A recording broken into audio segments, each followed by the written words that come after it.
निहत शहीद हो गए गोविंद।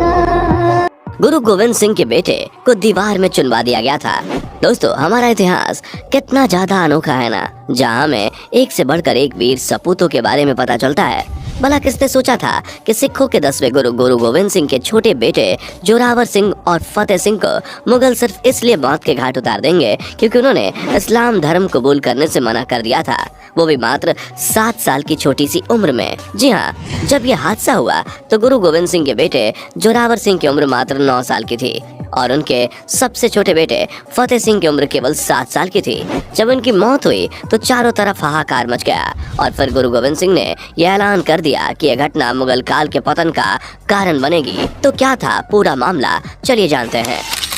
दोस्तों, इस कहानी की शुरुआत होती है साल 1665 में, जब सिखों के 9वें गुरु गुरु तेग बहादुर ने आनंदपुर साहिब की स्थापना करी, जो कि पंजाब के रूपनगर जिले में पड़ता है। गुरु तेग बहादुर का बढ़ता प्रभाव देखकर मुगल बादशाह औरंगजेब ने साल 1675 में उन्हें मृत्यु दंड दे दिया था ताकि वे सिख समुदाय को आगे न ले जाएं। लेकिन फिर आते हैं गुरु गोविंद सिंह जी, जो कि सिखों के 10वें गुरु बने।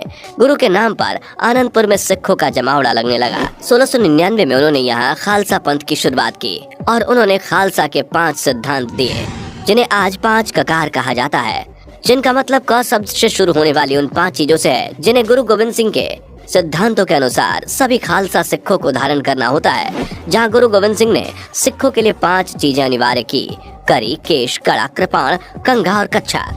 इन चीजों के बिना खालसा वेश बुरा नहीं माना जाता। यहाँ तक कि उन्होंने आनंदपुर में खालसा आर्मी की ट्रेनिंग भी शुरू कर दी, जिसका खास स्वरूप होला मोहल्ला के रूप में देखने को मिलता है। असल में होला मोहल्ला होली के समय 3 दिन का उत्सव होता है। हालांकि 1699 में खालसा पंथ की शुरुआत के साथ ही एक बार और औरंगजेब की नजर आनंदपुर साहिब पर पड़ी।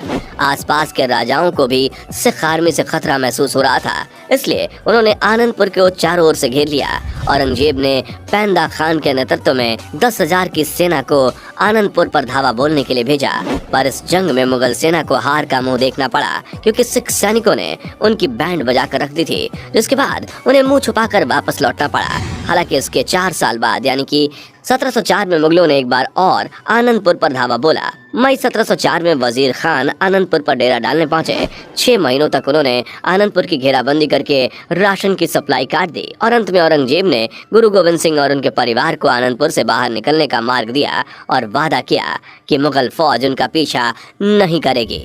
गुरु गोविंद सिंह ने औरंगजेब पर भरोसा कर लिया और यह उनकी सबसे बड़ी गलती थी, क्योंकि जैसे ही गुरु गोविंद सिंह और उनका परिवार आनंदपुर से बाहर निकले, मुगल फौज उनके पीछे लग गई। भागते हुए कुछ ऐसा हुआ कि सिरसा नदी पर गुरु गोविंद सिंह का परिवार बिछड़ गया।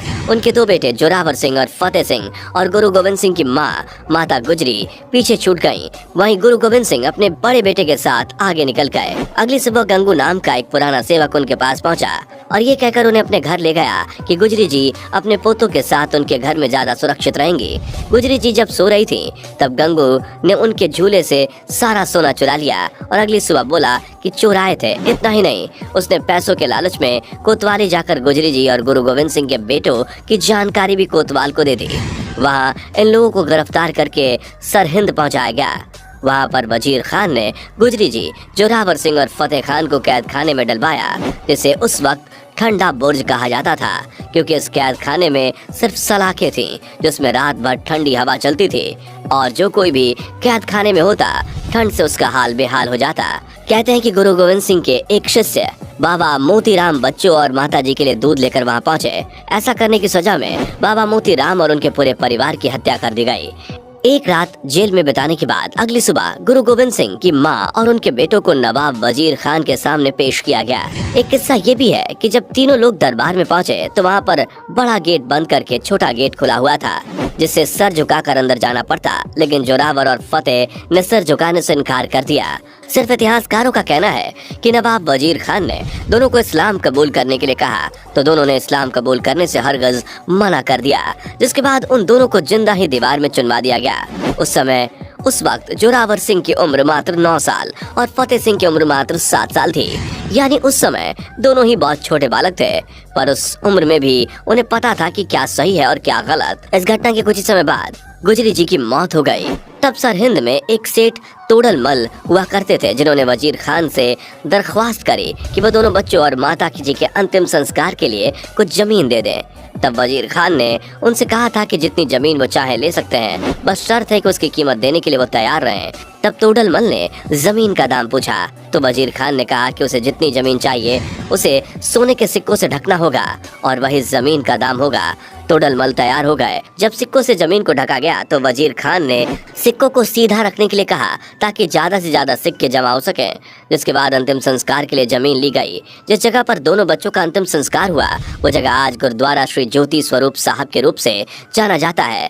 दोनों बच्चों और माता जी की मृत्यु की खबर जब गुरु गोविंद सिंह को मिली तो उस वक्त वो मच्छीवाड़ा के जंगलों में थे। कहते हैं कि ये बात सुनकर उन्होंने तीर की नोक पर एक पौधा जमीन से उखाड़ा और कहा कि यह घटना मुगल साम्राज्य के अंत का कारण बनेगी।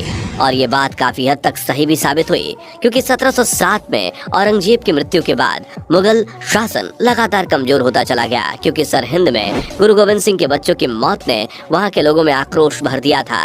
साल 1709 में गुरु गोविंद सिंह के बच्चों की मौत का बदला भी लिया गया और जिस शख्स ने यह बदला लिया उसका नाम था बंदा सिंह बहादुर। जहाँ 1709 में बंदा बहादुर ने सरहिंद के कस्बे समाना पर हमला किया और वहाँ के किसानों ने उन्हें घोड़े और धन भी उपलब्ध कराए। और इस चीज का जिक्र मशहूर इतिहासकार हरिराम गुप्ता की किताब later Mughal history of Punjab में किया गया है, जिसमें लिखा है कि सामना पर हमला करने की वजह ये थी कि 34 साल पहले गुरु तेग बहादुर का सर कलम कराने वाला और गुरु गोविंद सिंह के लड़कों को मारने वाला व्यक्ति वजीर खान उसी शहर में रह रहा था।